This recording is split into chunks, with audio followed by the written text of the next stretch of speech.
சோகம் உன்னை தாக்கும் என்றென்றும் போது வந்து அழகி நின்றது.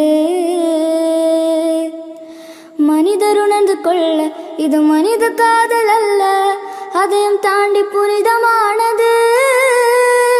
அபிராமியே தாலாட்டும் சாமியே நான் தானே தெரியுமா? சிவகாமியே சிவனில் நீயும் பாதியே அதுவும் உனக்கு புரியுமா?